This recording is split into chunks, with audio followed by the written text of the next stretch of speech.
21대 총선 화제 당선인을 만나보는 슬기로운 국회 생활입니다. 코로나19로 민심이 크게 들썩였던 대구 지역의 최대 격전지 바로 수성갑이었는데 35년 절친이기도 한 김부겸, 주호영 후보의 맞대결에서 승리를 거둔 미래통합당 대구 수성갑의 주호영 당선인을 모셨습니다. 안녕하세요. 예, 안녕하십니까. 대구의 정치 1번지 수성갑을 탈환한 주호영 당선인이 저희 뉴스 1번지를 찾아오셔서 감사하게 생각합니다. 일단 4선 의원 대결, 여권에서 그리고 김부겸 의원, 여권 대권 잠룡으로 꼽히기 때문에 이런 수성갑의 승부에 굉장히 많은 관심을 모았는데 승부는 실제로 의외로 싱겁게 끝났습니다. 그렇습니다. 두 후보의 표 차이가 한 20%포인트 정도 그렇습니다. 차이가 났으니까요. 예. 저로서는 한 40일 만에 옮겨가서 선거 치전을 하고 대단히 힘들고 바쁜 선거였습니다. 또 김부겸 후보가 4선으로 거기에서 선거만 4번 치렀던 분이기 때문에 매우 힘들었죠. 근데 압도적으로 지지해 주셔서 감사하고 또 김부겸 후보께는 많은 위로의 말씀을 드리고 이제 되고 났으니까 저도 우리 당내 최다선으로서 이제 저의 신념과 가치에 따른 정치를 할 수 있는 기회가 왔다. 그렇게 보고 있습니다. 상대가 김부겸 후보였기 때문에 주 당선인께서는 그전에는 이제 수성을 옆 지역구에서 이번에 수성갑으로 처음 옮기셨는데 조금 더 특별했던 선거가 아니었을까 앞서 4차례 선거와는 달리. 그렇습니다. 예, 그랬을 것 같은데요. 기존 있었던 수성을은 제가 지역을 속속들이 알고 조직이나 선거 준비가 다 돼 있었던 데 반해서 수성갑은 행정구역은 수성갑이고 행사도 같이 하고 많이 알지만은 그래도 선거를 치르기에는 준비가 덜 됐던 거죠. 자, 그럼에도 불구하고 한 두어 가지 요인, 문재인 정권에 대한 대구 시민들의 실정에 대한 책임 추궁, 그다음에 김부겸 후보가 장관을 하면서 지역을 한 2년 가까이 비웠거든요. 뭐 이런 데 대한 것과 그다음에 제 자신이 또 그 인근에서 사선하는 동안에 보아왔던 저에 대한 또 호감을 가진 분들 이런 것들이 겹쳐서 결과가 그렇게 됐던 것 같습니다. 코로나19의 직격탄을 맞은 대구 지역에서 이번 코로나19는 전체 총선에 큰 변수로 작용을 했는데 대구에서는 그 민심이 어떻게 작용을 했다고 보십니까? 일반적으로 전문가들의 분석에 의하면 전국적으로는 이 정권이 코로나 대응을 잘하고 있다는 것, 그다음에 코로나라는 전대미문의 위기에서 정부 여당의 힘을 모아줘야 된다는 것, 이런 것들이 작용한 선거라고 분석을 하고 있지만은 코로나로 인한 피해가 가장 컸던 대구 경북은 조금 다른 걸로 저희들은 느끼고 있습니다. 초기에 중국 입국을 제대로 막지 않아서 대구에 대량 감염이 생기게 했다는 이런 생각 하나 하고, 그다음에 거기에 6천 명이 넘는 분들이 확진돼서 광주로, 수원으로, 서울로 병실을 찾아 옮겨 다니고, 그다음에 자가격리자도 3천 명이 넘었거든요. 그래서 대구는 적어도 이 정권이 코로나를 잘못했다는, 코로나에 대한 책임도 묻는 그런 두 가지 성격이 있었던 것이 아닌가 그래 보고 있습니다. 이번 선거 과정에 대구 수성갑은 두 후보의 맞대결로도 관심을 모았는데 선거운동 과정에서 나왔던 얘기들도 언론에 많이 이렇게 보도가 되면서 화제가 됐습니다. 특히 그 김부겸 후보가 뭐 대권 도전에 대한 얘기를 하니까 뭐 거기에 대해서 주호영 후보도 당시에 맞불을 놓으면서 또 특히 당선 확정 뒤에는 인터뷰하면서 정치인 중에서 뭐 국가 운영이라는 큰 꿈을 가지지 않는 사람이 누가 있겠느냐. 기회가 오면 되면 준비하고 때가 되면 정리하겠다. 뭐 이런 말씀을 하셨더라고요. 이제 대권은 정말 뭐 하늘이 주는 거라는 이야기도 있고 가볍게 이야기할 수 있는 것이 아니지 않습니까? 근데 이제 김부겸 후보가 선거운동 첫날에 말하자면 인물론으로 좀 돌파해 보겠다고 생각한 것 같아요. 그래서 나는 대권 나갈 테니까 한 번만 더 국회의원으로 만들어 주십시오. 아마 이랬던 것 같아요. 그러니까 언론에서 상대 후보가 대통령 나가겠다는데 주 후보 입장은 뭡니까? 이러길래 대권 나가는 후보를 압도적으로 꺾으면 나는 뭐 해야 되겠습니까? 이랬는데 저도 대권 후보 반열에 얼떨결에 간 것이고요. 그다음에 뒤에도 질문이 있었디다마는 이제 인물론이냐 정당론이냐 뭐 이제 이 싸움에서 저도 맞불을 놓은 거죠. 말하자면 그랬던 건데 나도 인물론으로는 뒤지지 않는다. 이제 저쪽이 인물론을 들고 나오니까 제가 봐서 억울한 거예요. 같은 사선에 장관은 제가 10년 전에 먼저 했는데 그리고 나이로나 그다음에 이 저 당내에서 이 전망이나 제가 더 좋은데 네. 굳이 제가 밀릴 것이 없다 그래서 저도 맞불 작전으로 예. 아니 나도 뭐 대권 못 나갈 바가 없지 않느냐 예. 뒤에는 그렇게 이야기를 했죠. 그 이제 2년 뒤에 더 큰 꿈을 위한 사전 포석이 될지 이 부분은 이제 2년 뒤, 한 1년 뒤면 뭐 윤곽이 나오지 않겠습니까? 예. 지켜보겠습니다. 예. 지금 미래통합당으로서는 주호영 당선인은 물론 축하드릴 일이지만 미래통합당은 선거 참패를 어떻게 수습하고 앞으로 어떤 행보를 보이느냐 지금 굉장히 많은 고민을 하고 있는 상황입니다. 어떻게 지도부를 구성하느냐, 특히 뭐 비대위냐, 조기전대냐 여러 가지 얘기들 나오고 있는데 현재 분위기 좀 어떻습니까? 선거를 치고 나면 진 원인은 뭐 수십 가지죠. 그리고 수습책을 둘러싸고도 각인각색의 의견이 있을 수 있습니다. 있는데 첫째 이제 우리 당은 당규에 의하면 최고위원회가 비대위로 갈지 안 갈지를 결정할 수 있는데 최고위원회는 비대위로 간다고 결정을 했던 것 같아요. 네. 그리고 이제 의원총회 의견을 물으니까 반대 의견이 좀 있고 이러니까 이제 다시 그러면 전체 의견을 물어보자 이렇게 이제 되는데 제가 오면서 확인해 본 결과는 비대위로 가자는 숫자가 상당히 더 많다 네. 이렇게 확인을 하고 왔습니다. 일단, 왔는데 네. 저는 비대위가 별로 성공한 적이 없다. 그러니까 또 비대위 할 필요가 있느냐 이제 이런 의견이 있고 그다음에 바로 조기 전당대회 하자는 데는 당이 안정도 되지 않았는데 바로 당권 경쟁으로 들어가면 너무 혼란스러워지지 않냐 이런 두 가지 걱정이 서로 큰 것들입니다. 네. 큰 것들인데 저는 원내대표가 뽑히면 원내는 원내대표가 하는 거니까 우리 당이 좀 바로 당권 경쟁에 들어가는 것보다는 차분하게 네. 성찰하고 돌아볼 기회를 갖는 것이 좀 좋지 않겠느냐. 네. 그런 점에서 저는 비대위를 좀 가는 것이 굳이 선택하라면 네. 제도의 성공 실패는 이 제도는 반드시 성공하고 이 제도는 실패한다가 아니라 어떻게 운영하고 누가 운영하느냐에 따라 다르기는 하지만은 굳이 제 의견을 말하라면 저는 비대위로 좀 안정기나 숙려기를 갖는 것이 좋지 않을까 이렇게 생각합니다. 종합하면 지금 미래통합당 내에서는 두 가지 안 중에서는 비상대책위원회를 통해서 당내 수습을 하는 쪽으로 좀 가닥이 잡혀가는 것 같고 예. 주호영 당선인 역시 이쪽이 더 바람직하다라고 판단을 하셨다 이런 예. 말씀인데요. 예.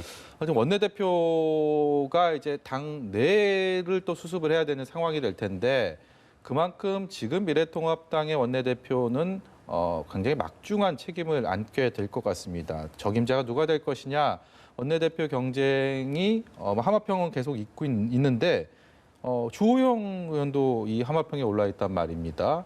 이게 사실 원내대표 한 3선 정도 의원들이 그동안 해왔기 때문에 5선 의원이 하기에는 그 왕관의 무게가 좀 무겁지 않나 이런 생각도 드는데요.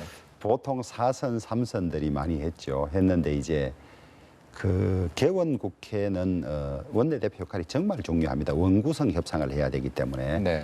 그러다가 이제 우리 당이 이렇게 이제 참패를 하니까 그런 개원 협상을 해본 경험이 있는 사람 또 원내대표를 해본 경험이 있는 사람 그렇게 찾다 보니까 제가 18대 때 수석 부대표로서 길었던 개원 협상을 해봐서 개원 협상의 속성이나 이런 것들을 잘 알고 있거든요. 그야말로 협상의 최전선에 서 있는 자리가 그 자리 실제했습니다. 아닙니까? 예. 그리고 그 뒤에 이제 바른정당에서 원내대표를 해봤으니까 제 이름이 자연스럽게 오르내리는 것 같고 제가 그 우리 당이 가장 먼저 할 일을 두 가지로 꼽았습니다. 하나는 총선 백서를 내서 뭐가 잘못된 것인지 또 이 실패가 왜 되풀이되는 것인지를 아는 것이 제일 중요하고 두 번째 빨리 원내대표를 뽑아라. 그래야 당이 정비된다 그랬는데 제가 원내대표를 빨리 뽑자고 하니까 제 이름이 자연적으로 원내대표 후보가 오르내리더라고요. 오르내리는데 민주당 원내대표가 몇 선에 누가 되느냐도 영향이 있을 것 같고 네.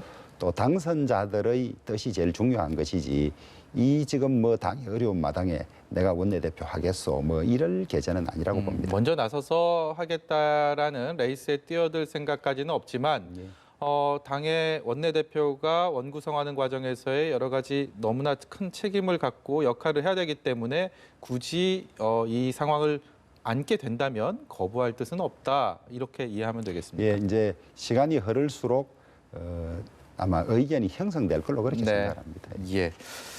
안철수 국민의당 대표와의 연대 필요성을 주장을 해서 이 부분도 좀 눈길을 끌었는데요. 여전히 이전에 뭐 안철수 대표의 국민의당이 4년 전 총선에서는 큰 바람을 일으켰지만 이번에는 굉장히 미미하다라는 평가가 지배적입니다. 여전히 안철수 효과를 좀 기대하시는 건지 여쭤보고 싶습니다. 그런 취지는 아니고 네.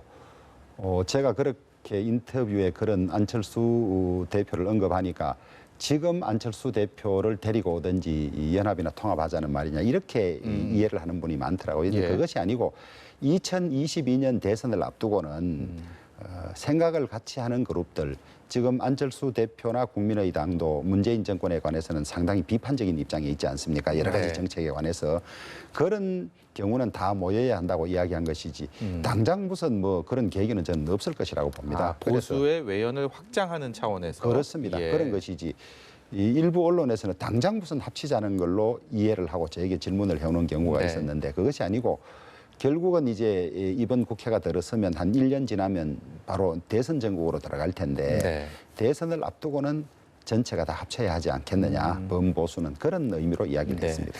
특정 뭐 안철수 대표를 지칭해서라기보다는 그렇습니다. 보수의 외연을 좀 더 확장하는 차원에서 안철수 대표도 해당 대상이 될 수 있다. 뭐 이런 그렇습니다. 의미겠네요. 예. 이 말씀 좀 여쭤보겠습니다. 우리 정치에서 지역주의는 사실 되게 언젠가부터 반드시 넘어야 할 그런 뭐 장애물 정도로 인식이 되어 왔습니다. 그래서 지역주의를 넘어서는 선거 결과에 대해서는 여야 할 것 없이 국민들이 많이 박수를 쳐줬던 게 사실인데요. 이번에는 선거 결과 4년 전보다 그 색채가 좀 더 짙어졌다라는 평가들이 많습니다. 일례로 뭐 대구 경북 지역도 그렇고요. 호남 지역도 마찬가지입니다.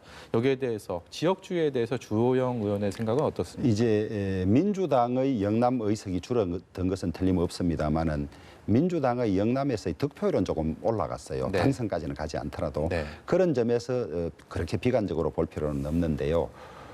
저는 조금 인정하고 부러운 것이 민주당은 소위 동진 정책을 진정성 있게 꾸준히 하고 있습니다. 그러니까 영남에서 선거 때마다 득표율이 좀 올라가죠. 네. 그런데 저희들은 거의 포기하다시피 하고 있습니다. 그렇죠. 이번에 별로 후보자도 예. 많이 나가지 않지 이래서는 않았습니까?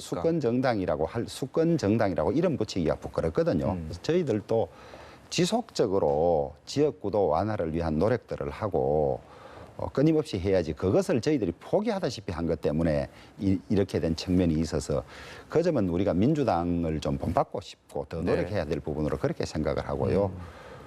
이번에는 강화됐다기보다는 예. 소위 이제 선거 제도가 바뀌면서 조금 영향이 온 것이 아니냐 저는 그렇게 보고 있습니다. 국민들 사이의 지역 구도나 감정은 점점 옅어져 가는데 선거라는 묘한 장치가 들어가면서 이렇게 된 것이라고 보여지기 때문에 네. 이제 이번 선거를 치른 선거법 소위 이제 준연동형 비례대표제는 여야가 공의 한 번만 하고 바꿔야 된다고 하니까 네. 선거법 개정 과정에서 그런 것들이 좀 더 세심하게 들어가면 좋겠다 이렇게 생각합니다. 예. 그 통합당의 패배 원인을 놓고서요. 제가 이런 질문을 계속 드리는 거는 주호영 의원께서 미래통합당의 최다선 중진으로 계시기 때문에 본인의 선거 결과뿐만이 아니고 당 정치적인 부분에 대해서도 좀 판단을 해주십사라는 차원에서 여쭤보는 거고요. 공천 과정에서도 잡음이 있었고 또 선거 과정에서의 황교안 대표의 또 리더십 문제도 분명히 불거졌었고요. 막판에는 막말 파문도 있었습니다. 여러 가지 요인들이 있을 텐데 이제 돌이켜 보면 미래통합당 선거 패배의 여러 원인들 중에서 어떤 부분이 가장 가슴 아프고 좀 이렇게 다시 되돌리고 싶은 순간이라고 이제 결국은 민심 읽기에 실패한 건데요. 우리가 시대 정신이라든지 국민들과의 공감 능력이 거의 없다고 그렇게 비판받고 있습니다. 네. 그 이제 우리 미래통합당의 의원들 평균 연령이 59점 몇 세라 그래요. 네. 근데 지금 우리 사회의 주류를 이루는 40대와 소통이라든지 공감 능력이 턱없이 부족해서 그 40대가 뭐를 필요로 하고 뭐를 요구하는지 이런 데 대한 읽기가 실패했다는 거예요. 크게는. 예. 근데 이제 세부적으로 들어가면 탄핵 이후에 제대로 된 반성과 쇄신이 없었다. 그다음에 선거 준비가 너무 늦었다. 민주당은 소위 당협위원장들을 2년 가까이 전에 이미 임명해서 공천에 준하는 준비가 다 됐습니다만 지역구 관리를 해왔던 거고요. 저희들은 예. 한 50일 만에 지역구를 바꾸고 새로 공천한 경우가 얼마나 많습니까? 이제 그런 것. 그다음에 야당은 특히 이 경선을 해서 경쟁자들끼리 승복할 수 있게 해야 되는데 이것 뭐한 공천들 뭐 이런 것들이 다 겹쳐 있습니다. 그때 마지막에 막말 파문, 네. 그다음에 리더십 부족 이런 것들이 다 겹쳐서 이렇게 됐는데 그 가장 상위에 있는 개념이 준비가 없었고 민심 잃게 실패했다 이렇게 요약될 수 있을 것 같습니다. 예.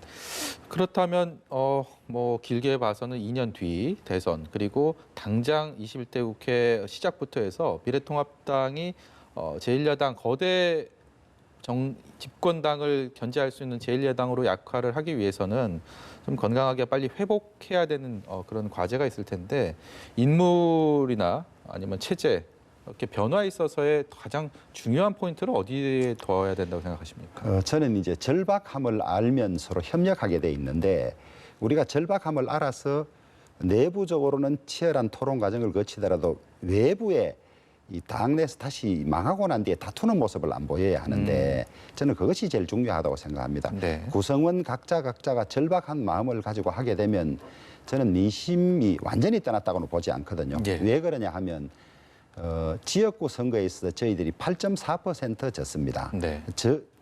적은 표 차이는 아니지요. 네. 비례대표에서는 9.4%를 졌는데 결국 4.2%만 가지고 오면 같아지는 것 아닙니까? 예. 그래서 국민들이 이번에 큰 책찍을 줬지만은 완전히 버린 것은 아니다. 저희들이 얼마나 절박하고 진정성 있게 하느냐에 딸렸다고 보고 있습니다.